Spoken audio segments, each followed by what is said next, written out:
Bom dia a todos. Que Jesus possa nos auxiliar para que a gente possa conseguir transmitir alguma coisa aqui desse capítulo 41 que nos foi tão generosamente trazido por André Luiz.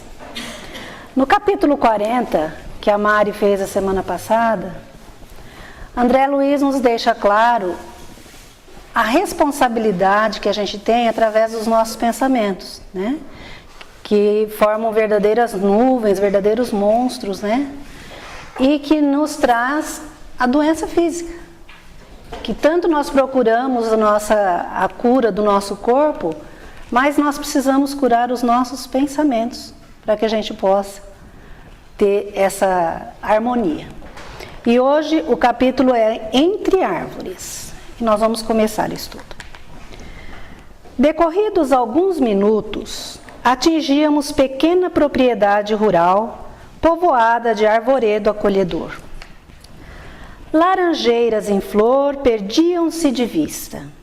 Bananeiras estendiam-se em leque, enquanto o goiabal de longe semelhava-se a manchas fortes de verdura. A relva macia convidava ao descanso, e o vento calmo passava de leve, sussurrando alguma coisa através da folhagem. Aniceto respirou a longos haustos e falou: os desencarnados, embora não se fatiguem como as criaturas terrestres, não prescindem da pausa de repouso. Em geral, nossas operações à noite são ativas e laboriosas. Apenas 1/3 dos companheiros espirituais em serviço na crosta conserva-se em atividade diurna. Então vamos dar uma pausa aqui para que a gente possa entender esse pedacinho. Então aqui, primeiro, né, ele fala que Aniceto respirava a longos haustos. O que seria isso? Puxando o ar, soltando o ar, puxando o ar, soltando o ar. Então a gente percebe aqui que, embora a gente explique sobre o perispírito, às vezes a gente tem muita dificuldade de entender. O perispírito ele tem órgãos porque nós temos o nosso corpo material. A gente desencarna, continua com esse corpo mais leve, mais sutil, mas dependendo da grosseria ainda do nosso espírito, dependendo do nosso estado, esse perispírito vai ser mais grosseiro ou mais leve. Então, quanto mais grosseiro, mais nós temos necessidade ainda de comer, de beber, de respirar, esse tipo de coisa que a gente tem que entender, né? E aí ele continua falando que os espíritos se cansam, né? A gente acha que o espírito pode trabalhar dia e noite sem parar, e não é assim. Ele fala que é necessário essa pausa de descanso, é necessário. Eles vinham vindo ali de um trabalho espiritual já grande, eles já estavam cansados, e Aniceto falou: nós vamos ter que parar aqui nesse campo para descansar. E a gente percebe que eles estão aqui o quê? Numa fazenda, num sítio, porque ele fala, né, de um pomar, que ele estava vendo ali várias árvores. Então ele fala aqui que somente 1/3 da população dos desencarnados que auxiliam aqui na crosta trabalham durante o dia. Não é interessante? E os demais trabalham no período noturno. E a gente estranha, né? Porque a gente trabalha aqui durante o dia. Então vamos ver por que acontece isso. E notando-nos a curiosidade justa, sentenciou: aliás, isto é razoável. O dia terrestre pertence com mais propriedade ao serviço do espírito encarnado. O homem deve aprender a agir testemunhando compreensão das leis divinas. Pelo menos durante certo número de horas, deve estar mais só com as experiências que lhe dizem respeito. Nosso instrutor amigo sorriu e observou: o dia e a noite constituem para o homem uma folha do livro da vida. A maior parte das vezes, a criatura escreve sozinha a página diária, com a tinta dos sentimentos que lhe são próprios, nas palavras, pensamentos, intenções e atos. E no verso, isto é, na reflexão noturna, ajudamo-la a retificar as lições, acertar as experiências, quando o Senhor nolo permite. Então aqui a gente observa que os espíritos não têm tempo para ficar aqui o tempo inteiro nos orientando. E durante o dia, ele fala aqui que durante o dia nós estamos o quê? Naquela tribulação com as coisas materiais, correndo para lá, correndo para cá. As decisões são nossas. Nós é que vamos escrevendo aquilo que nós vamos fazendo com o nosso livre-arbítrio, com os sentimentos bons ou ruins, com os nossos atos bons ou ruins, aproveitando ou não aproveitando o tempo. E eles nos deixam livres para que a gente possa agir. Aí vem a importância da nossa prece, dos nossos pensamentos bons durante a noite. Porque ele fala aqui, ó, que aí durante a noite, durante o nosso descanso noturno, eles vêm em nosso auxílio e nos orientam, quando Deus nos permite. Então quer dizer que Deus fala assim, ó, você vai lá, ajuda fulano, aquele lá você não ajuda. Não, não é assim. Através do nosso pensamento, através da forma que nós vamos nos deitar, do jeito que nós estamos, é que nós vamos receber essa ajuda. Porque se a gente não abrir campo nos nossos pensamentos, nas nossas ações diárias, nós não vamos conseguir receber a ajuda dos amigos espirituais. Calando-se o nosso orientador, tivemos a atenção exclusivamente voltada para a beleza circundante. Aquele campo amigo e hospitaleiro caracterizava-se por ambiente muito diverso. Não mais as emanações pesadas da cidade grande, mas o vento leve, embalsamado de suavíssimos perfumes, refletia eu na bondade do Senhor, que nos oferecia recursos novos, quando Aniceto voltou a dizer: a natureza nunca é a mesma em toda parte. Não há duas porções de terras com climas absolutamente iguais. Cada colina, cada vale, possui expressões climatéricas diferentes. É forçoso reconhecer, porém, que o campo, em qualquer condição no círculo dos encarnados, é o reservatório mais abundante e vigoroso de princípios vitais. Em geral, todos nós, os cooperadores espirituais, estimamos o ar da manhã, quando a atmosfera permanece igualmente em repouso, isenta dos glóbulos de poeira, convertidos em microscópicos balões de bacilos e de outras expressões inferiores. Entretanto, os trabalhos de hoje não nos permitiram o descanso mais cedo. Então, Aniceto aqui explicando, né, que ali o campo é que tem a condição propícia para repor as nossas energias vitais. E por isso ele não chamou eles para descansar na floresta e nem na cidade, porque ele diz que lá o ar é mais pesado. Na floresta, porque o ar não corre direito e tem a selvageria toda, e na cidade pelos pensamentos, exatamente pelos nossos pensamentos que ainda não são bons. No campo, a situação é mais propícia para o descanso. E é ali, então, que ele convida eles a repousar. E ele fala que gostam mais daquele repouso quando começa bem cedinho, de madrugada, o ar está mais limpo, está mais leve, mas que não foi permitido a eles esse descanso mais cedo. Apoiamo-nos no veludoso relvado e, percebendo-nos a sede de saber, Aniceto prosseguiu. Assim me explico, porque na floresta temos uma densidade forte pela pobreza das emanações em vista da impermeabilidade ao vento. Aí o ar costuma converter-se em elemento asfixiante pelo excesso de emissões dos reinos inferiores da natureza. Na cidade, a atmosfera é compacta e o ar também sufoca, pela densidade mental das mais baixas aglomerações humanas. No campo, desse modo, temos o centro ideal. Indicando prazeroso as frondes balouçantes, acentuou: reina aqui a paz relativa e equilibrada da natureza terrestre. Nem a selvageria da mata, nem a sufocação dos fluidos humanos. O campo é nosso generoso caminho central, a harmonia possível, o repouso desejável. Então, aqui nós comentamos, né? Que então ali no campo é que a gente tem, muitas vezes a gente não dá, né, a devida atenção para essas coisas. Quantas vezes, né, eu não saio daqui, vou lá para o Tocantins na fazenda e chego lá, fico atribulada com um monte de serviço, preocupada em limpar a casa, em fazer faxina e não paro para sentar ali 6 horas da manhã, ficar vendo o gado pastar, ficar vendo os passarinhos cantar, à tarde os passarinhos sentar na árvore. Isso repõe as nossas energias, né? E a gente ainda não aprendeu o quanto a gente tem de presente na natureza.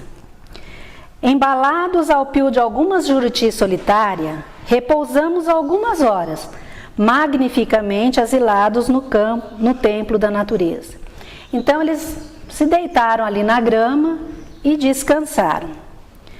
Com as primeiras tonalidades do crepúsculo, Aniceto nos convida a passeio rápido pelas imediações.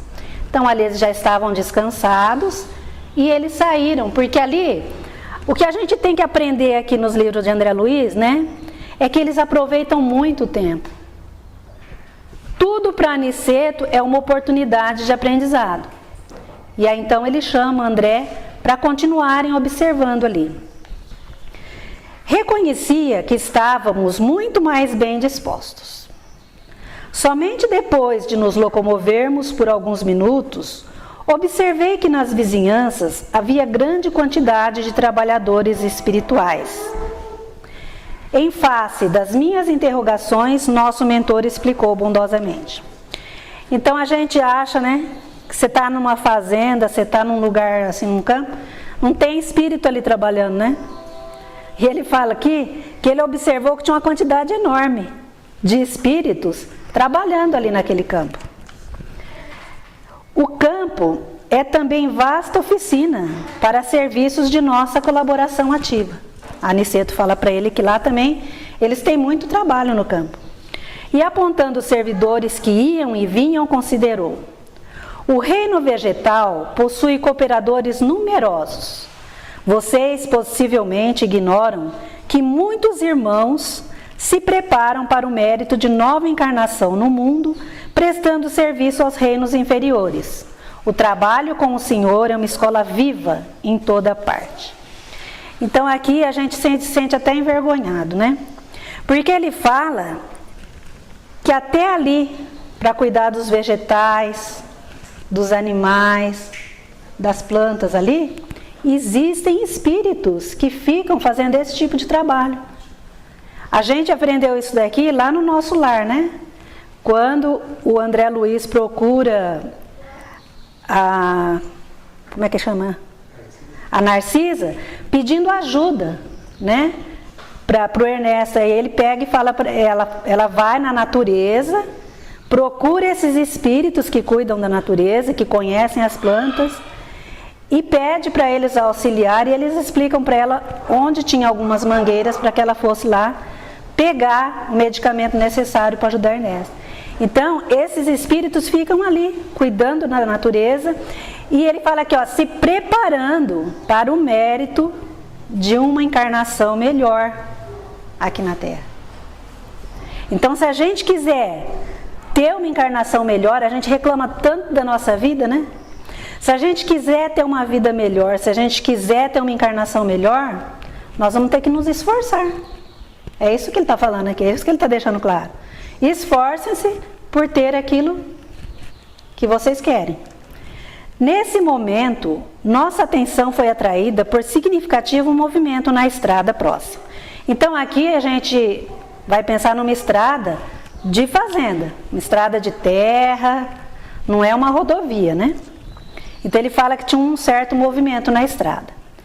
Dirigimos-nos para lá, seguindo os passos de Aniceto, que parecia adivinhar o acontecimento. Observei então um quadro interessante. Um homem jazia por terra numa poça de sangue, ao lado de pequeno veículo sustentado por um muar impaciente, dando mostras de grande inquietação. Então eles viram um homem caído, tinha batido a cabeça e tinha uma poça de sangue ali, né? E tinha levado um coice de um burro. Muar nada mais é do que um burro, que estava ali, o animal estava muito agitado. 2 companheiros encarnados prestavam serviço ao ferido apressadamente. É preciso conduzi-lo à fazenda sem perda de tempo, dizia um deles aflito. Temo, haja ele fraturado o crânio. O número de desencarnados que auxiliava o pequeno grupo, todavia, era muito grande. Então, mais uma vez aqui, ó, tinha 2 pessoas encarnadas prestando socorro ali para aquela pessoa que estava ali ferida. E o número de desencarnados ali era muito grande. Então a gente acha assim, ah, mas Deus me abandonou, ninguém me ajuda. Gente, nós estamos cercados de ajuda. A verdade, quem não se ajuda somos nós, né? Até ali, naquela estrada de terra, onde a gente acha que não precisa ter ali a ajuda do mundo espiritual, existia ali um grande número de espíritos para ajudar, para socorrer aquele homem. Um amigo espiritual, que me pareceu o chefe naquela aglomeração, recebeu Aniceto e a nós com deferência e simpatia. Explicou rapidamente a ocorrência. O carroceiro havia recebido a patada de um burro e era necessário socorrer o ferido. Serenada a situação, viu o referido superior hierárquico chamar um guarda do caminho interpelando. Glicério, como permitiu semelhante acontecimento? Este trecho da estrada está sob sua responsabilidade direta.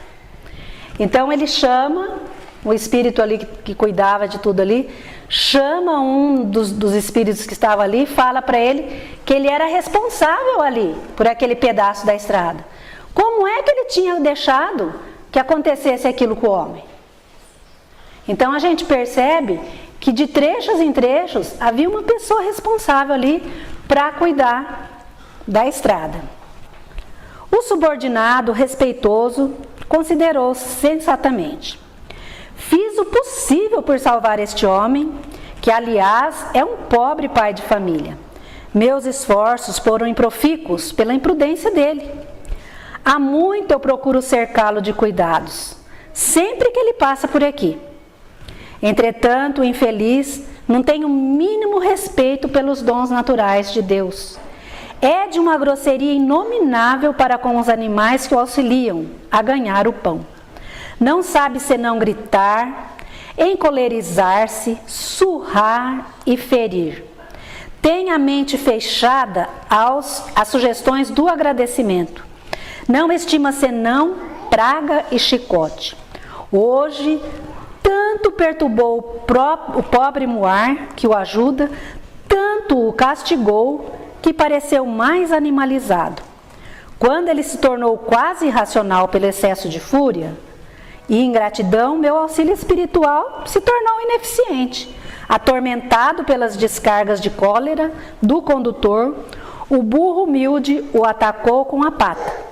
Que fazer? Minha obrigação foi cumprida.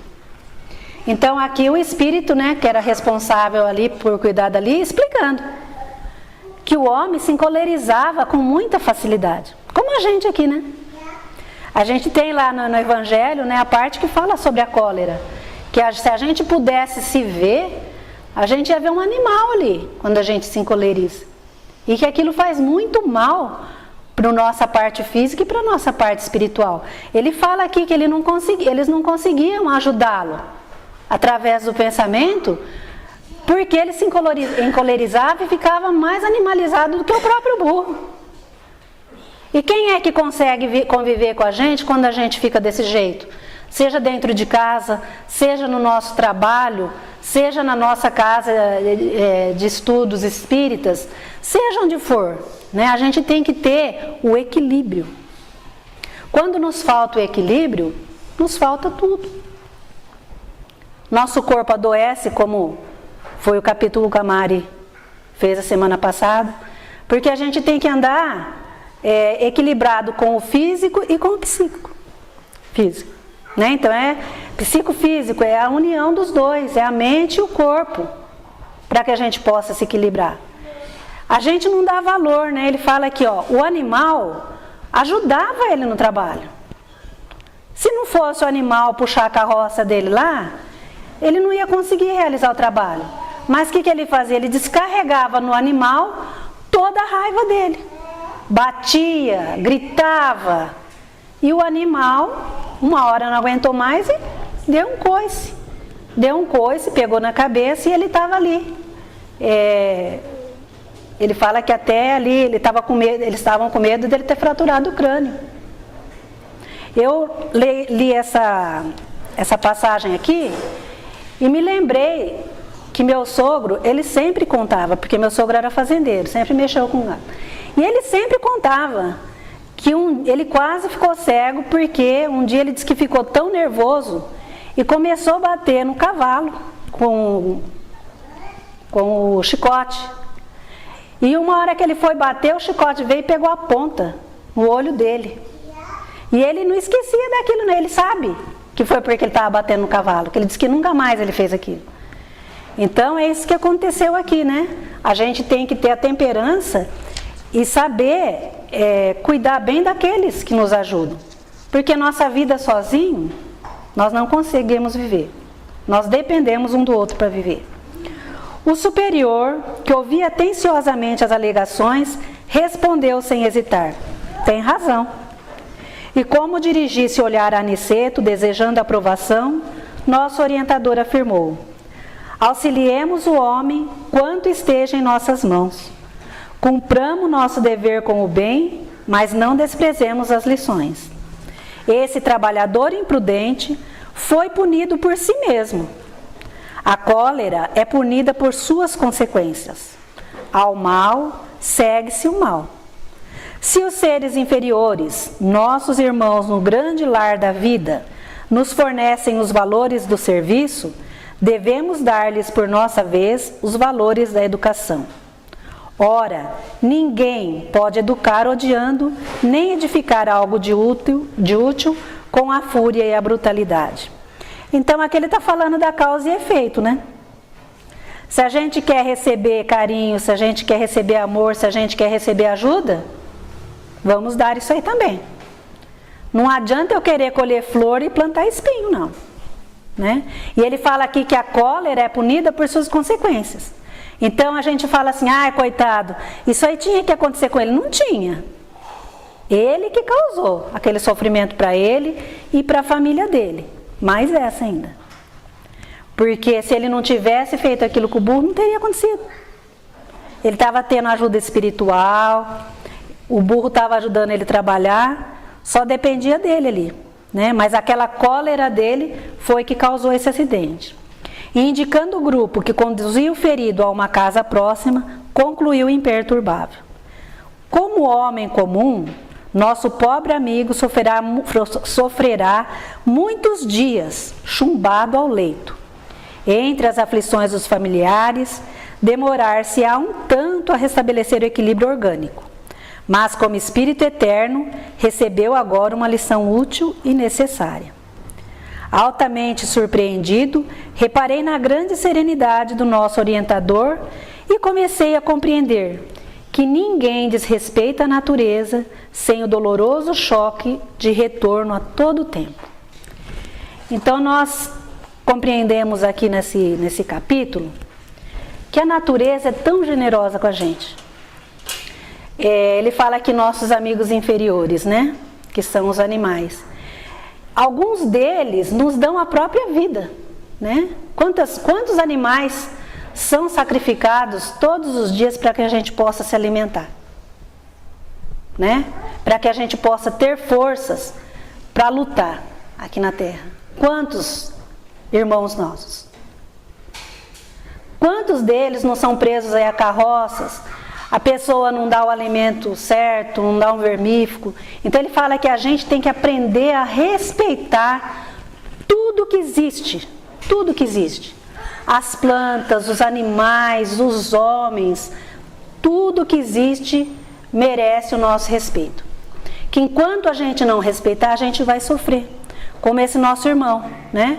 Ele vai ficar muitos dias aqui doente, causando uma aflição enorme para a família, né? Porque ele vai ficar numa cama para poder se recuperar. Vai se recuperar, mas ele vai aprender a lição como espírito. Ele fala que como homem ele vai se recuperar, mas como espírito ele aprendeu a lição, né? Que a gente não deve fazer para o outro aquilo que a gente não quer para a gente. E que nós temos que cuidar do nosso pensamento, cuidar das nossas ações, cuidar de todos aqueles que nos cercam, se a gente quiser ter uma vida boa aqui na terra. Só depende de nós. E que Jesus nos abençoe a todos.